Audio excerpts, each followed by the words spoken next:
Ku munsi w'ejo twari turi kuganira ku bintu byo gutanga ikibazo muri mbaza cyangwa se gusaba kugabanyirizwa ubwisungane mu kwivuza. Mbemera ko nzabereka ubundi buryo bujyanye no kongera cyangwa kuvana umuntu ku cyiciro, ndetse nkanabasobanurira ibyibandwaho cyangwa se ibigenderwaho kugira ngo umuntu yemererwe gukura cyangwa se kongera umuntu ku cyiciro cy'ubudehe cyangwa se muri sisiteme imibereho y'urugo rwe.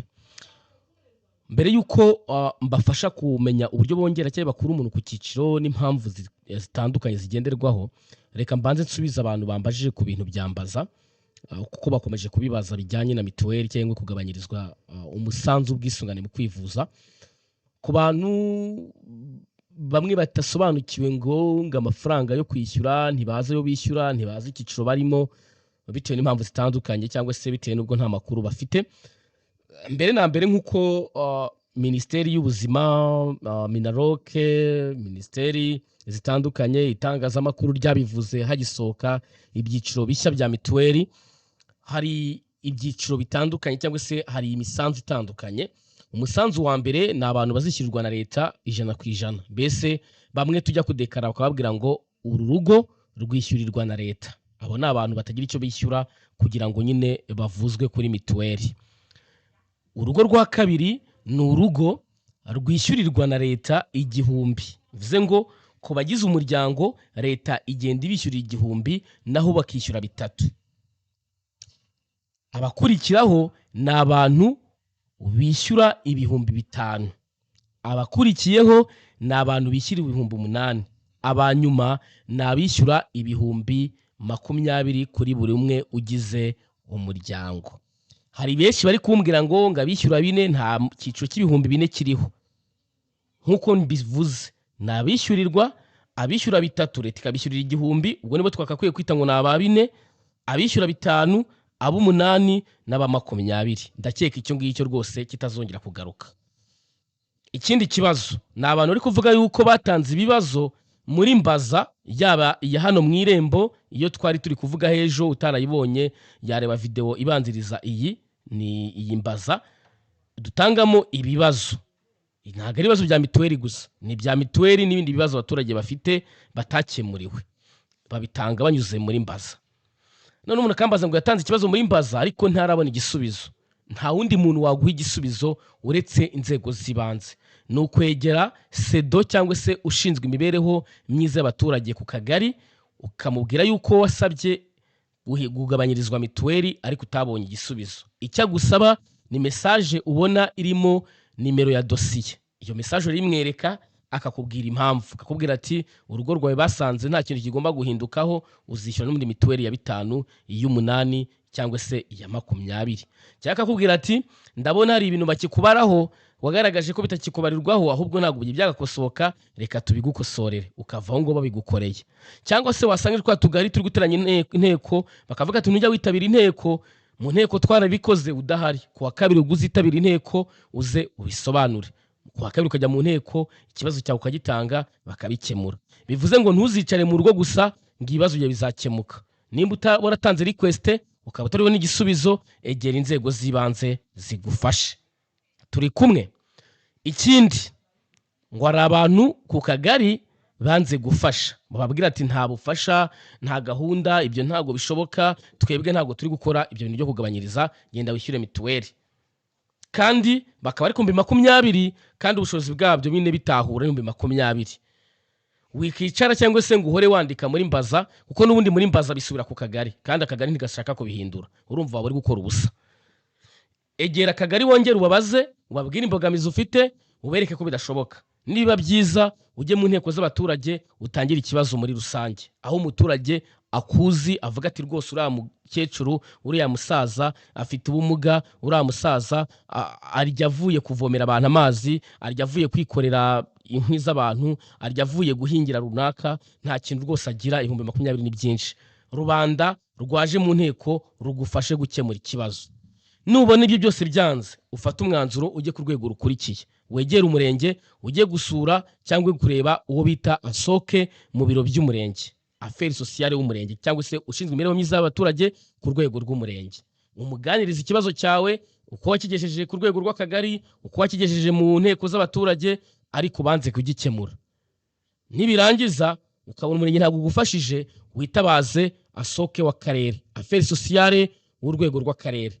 Ku bwanjye uko nzi neza ibibazo by'abaturage bigomba gukemuka, ntabwo uzarenga ku karere bataragufasha, koko nimba atari amatakirangoye, mbese nimba utari gutanga ikibazo n'ubundi kigize ute kitashoboka, ko ari umuntu ujya kuburana n'ubundi ngo ntabwo yatanga 8,000 afite hegitari 8 z'i Bugesera, hegitari 8 z'i Rwamagana, hegitari 8 z'i Kamonyi ziguze miliyoni 100, utunze imodoka na moto.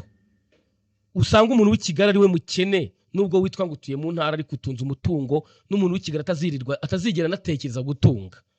Yego rero umanze umenye ikibazo cyawe gifite ishingiro, aho kidakemutse aho ntago ariho hanyuma. Ushobora gukomeza ukajyana request cyangwa isi ikibazo cyawe ku zindi nzego bireba. Bivuze ngo no gutanga ikibazo muri mbaza, n'ubundi murabizi ko ubanza kugenda form naberetse mu kiganiro twagiranye imbere, mbabwira uburyo umuntu arekana mituweli bakayikuzuza mu mudugudu, ukajya kwa kagari bakayigusinyira. Akagari kazemera kuyigusinyira, n'ubundi kagomba kukugira ute gukemura ikibazo cyawe. Ku kagari batemera kuyigusinyira, ntuzajye guhatiriza ngo uzayijyana muri mbaza akagari katayisinyeho. Ntacyo waba uri gukora rwose, uzaba uri gukora ubusa. Banza uhuza amakuru n'inzego z'ibanze bagufashe, nibidakemuka uzamuke ku rundi rwego paka ikibazo cyawe kigize utegeke gikemutse. Kuko nimukomeza gutinda muzisanga nyine mituweli cyangwa se ugiye kwivuza bibaye ibibazo. Reka ariho mungarukira, ibyo ni ibibazo bimwe nagiye mbazwa mu ma comment ya video yabanjirije yo muri YouTube, cyangwa video nacisho mbere igaragaza uburyo umuntu yasaba kugabanyirizwa mituweli. Utarayibonye ajye muri description cyangwa se mu busobanuro bw'iyi video, arasangamo link abe yahita yireba bize kumworohera. Tugiye ku bantu rero bari gusaba kongera cyangwa se gukura umuntu ku cyiciro cy'ubudehe, cyangwa se kuvanwa kuri systeme imibereho mu bagize urugo. Abagize urugo, ejo nari ndi kubisobanura muri iyo video igaragaza nyine uburyo warekana mituweli. Ubundi urugo nyine rugizwe na nyiri urugo uhagarariye urugo. Ntago aruvuga ngo ni umugabo, ashobora kuba ari umwana uhagarariye abandi bana bitewe n'urugo rw'imfubyi, ashobora kuba ari umugore uhagarariye urugo bitewe n'uko ari we ukunda kuba hari cyangwa se wirukwa mu nshingano, cyane cyane buriya nk'ingo z'abantu baba bafite akazi kenshi cyane. Hari igihe uhagarariye urugo mu byiciro bamugira umudamu kubera ko niwe ukunda kuba hari, ushobora gukurikiranira ibibazo byose, kuko umugabo arijya ari Dubai, ari China, ari hehe, noneho umudamu akariwe wa accessinga byose.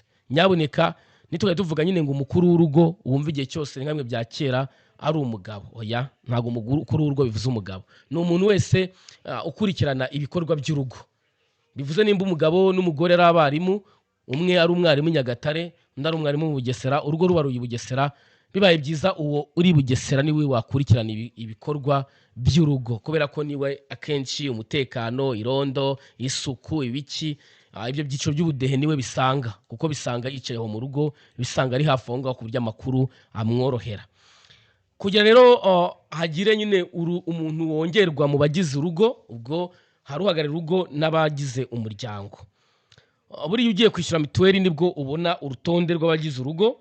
Rero hari igihe usanga umwana wawe wabyaye atariho kubera ko wamubyaye vuba, hari igihe usanga umukobwa cyangwa umuhungu wawe wahungutse vuba ahangaha atariho, hari igihe usanga umugabo wari usanzwe ari gereza akaba yafunguwe akaba atariho, hari igihe usanga n'abandi bari basanzwe bahari batari ku cyiciro, kandi ntabwo yakivuza kuri mituweli yawe uhagarariye urugo atabaruwe ku bantu bagize urwo rugo.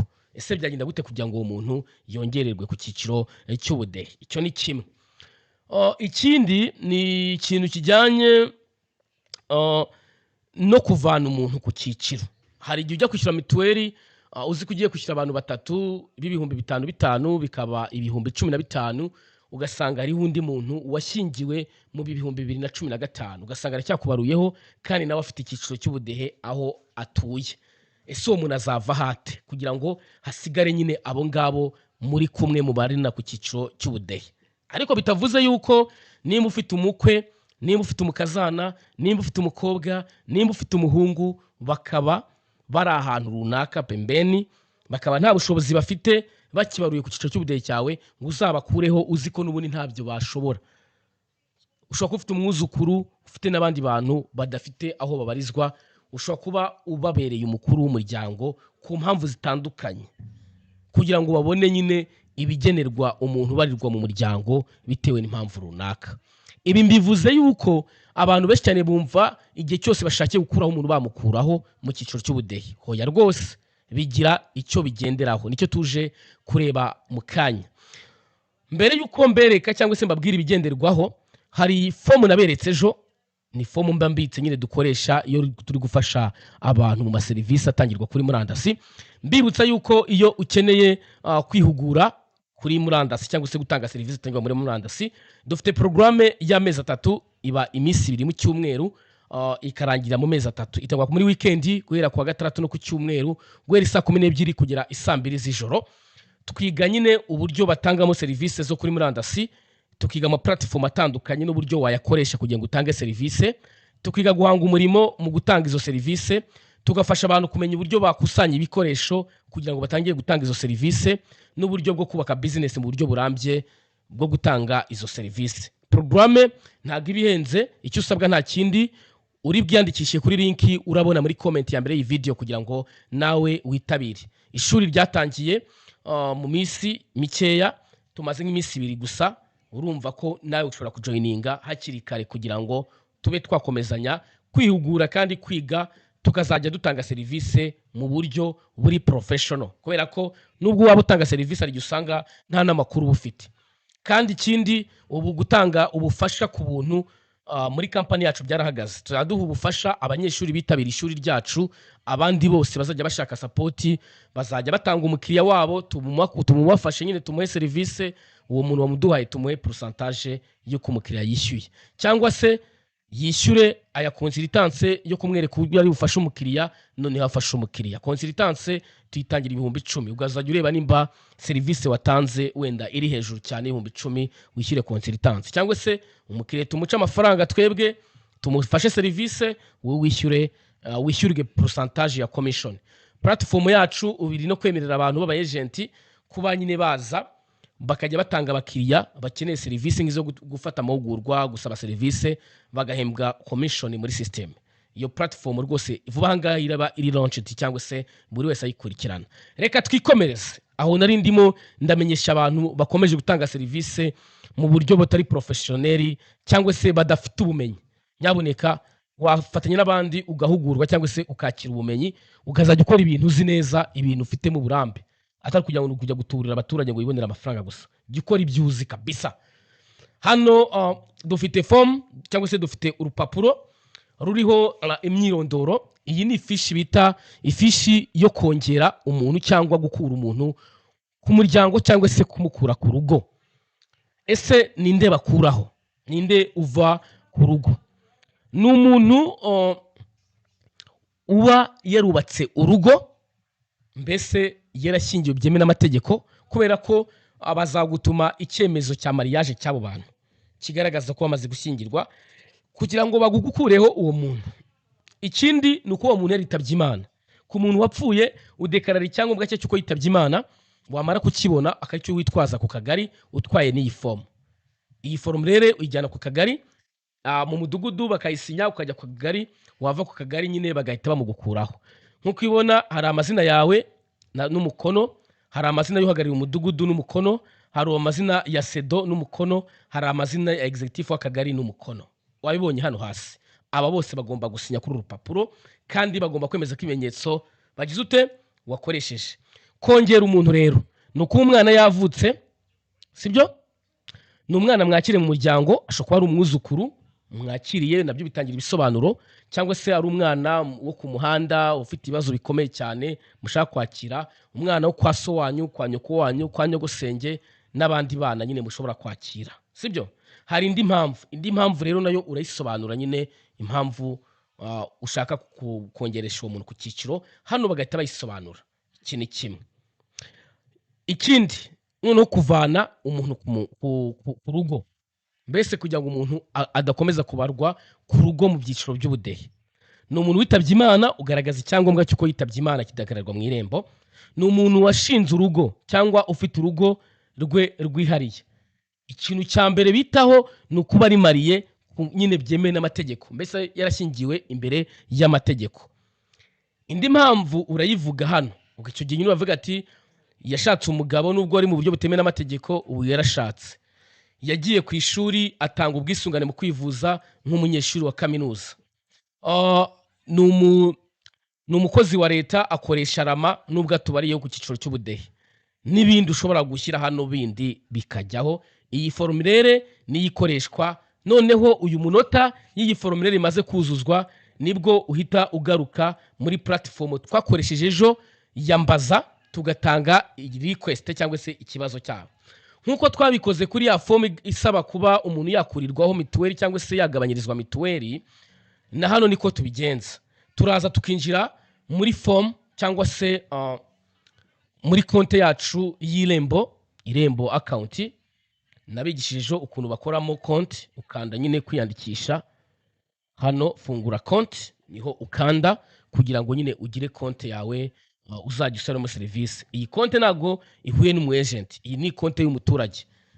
Ni ahantu nyine umuturage ashobora gusabira serivisi bwe bwite, akisabira ya gahunda byikorere, niho ikorerwa. Kandi dukoresha Irembo rivuguruye nk'uko twabivuze hejo, nkababwira gutandukanya Irembo rivuguruye ndetse n'Irembo risanzwe. Irembo rivuguruye baryita new.irembo.gov.rw.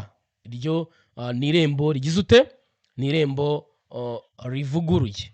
Hano uba ushyiramo nimero ya telefone,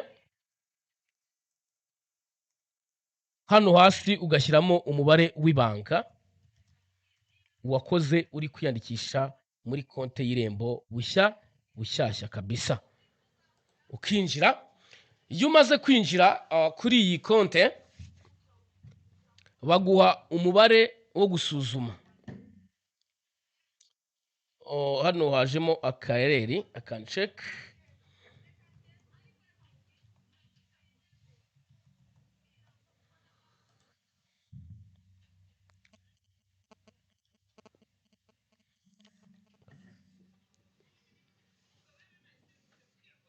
Baguha agakode bita OTP, ni umubare uza rimwe usuzuma konte yawe kugira ngo atazagira undi muntu uyinjiramo. Uwo mubare uza kuki? Uza kuri telefone yawe, ya telefone nyine ukoresha kuri konte yawe y'Irembo. Uwo mubare uwandika aha ngaha baguhaye,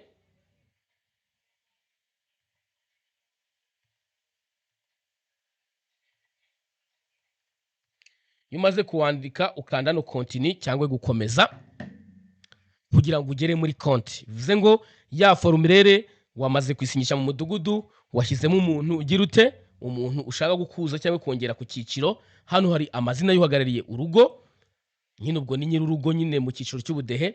Hano ni nimero y'indangamuntu ya nyir'urugo. Hano ni icyo ashaka gukoresha, ni ukongera umuntu cyangwa se gukura umuntu. Hano ni amazina asabira, ubwo nimba ari umwana ukurwa ku cyiciro aramwandika amazina, hano ashyiremo nimero y'indangamuntu. Nimba ari uwongerwa ku cyiciro, hano ashyiramo amazina, agashyiramo nimero y'indangamuntu cyangwa se nimero iranga umwenegihugu imwe ihabwa umwana mutoya. Byose bimaze gusinywa neza, yujuje neza, iyi form niyo ugenda ugasikana na printer yawe cyangwa se na telefone yawe, warangiza ukaza kuyishyira muri ya konti nk'uko twabikoze ejo turi kubaza cyangwa turi gusaba kugabanyirizwa mituweli. Uhita uza hano rero mu miyoborere ugakanda kuri mbaza. Warangiza gukanda kuri mbaza, urabona ko procedure ni zimwe, uretse icyo bitandukaniyeho na formulaire, ni ibipapuro byakoreshejwe byavuye mu nzego z'ibanze. Ugakanda hano handitse saba. Warangiza gukanda ahantu handitse saba, urategeza ko biterwa nuko platform igenda. Hano uhitamo kurakoresha indangamuntu, hano ugashyiramo email yawe, hano telefoni ukuzuza ugakomeza. Hano bagusaba gutanga ibisobanuro by'icyo utangira ikibazo. Icyo tugiye gusaba ni ukongeresha cyangwa se gukura umuntu ku cyiciro. Nimba ari ukura umuntu ku cyiciro, urandika message ivuga iti: mwiriwe neza, amazina yanjye ni Mbishimana Jonas, ufite nimero y'indangamuntu iyi niyi. Urugo rwanjye rusohokaho abantu 8 bagizwe na ukabavuga. Nkaba nifuza gukuraho runaka ufite indangamuntu iyi niyi kubera ko yubatse urugo rwe byemewe n'amategeko. Ibindi bisobanuro murabisanga ku mugereka. Ubwo ku mugereka haraba hariho, ubwo ku mugereka ni hano, haraba hariho iriya formulaire wakuye ku kagari ndetse n'icyemezo kibigaragaza. Ubwo ndavuga icya mariage, nimba ari ukongera cyangwa se icyo icy'amavuko cya wa mwana cyangwa se icy'umuntu witabye Imana nimba ari gukura umuntu ku cyiciro. Turi kumwe. Nurangiza nyine imigereka yawe ishyireho, nurangiza uwohereza ubusabe bwawe. Ubusabe bwawe hagati y'umunsi umwe n'iminsi 2 bumaze gukorwaho, ukurikirana dosiye ukoresheje ubu buryo cyangwa se bwa buryo nababwiye bwa systeme bita Mbaza. Imaze iminsi yaravuyeho, niyo mpamvu turi gukoresha Irembo cyane. Imaze iminsi igaragaza bad gateway. Iyi ngiyi nyine ntago iri kuraninga neza. Wamara gutanga ikibazo cyawe utegereza iminsi mikeya kigakorwaho, kijya kwa soke n'ubundi kikagaruka kwa sedo kagari, akajya muri systeme imibereho akakuraho uwo muntu cyangwa se akongeraho uwo muntu, noneho akaba yabarwa mu bagize umuryango.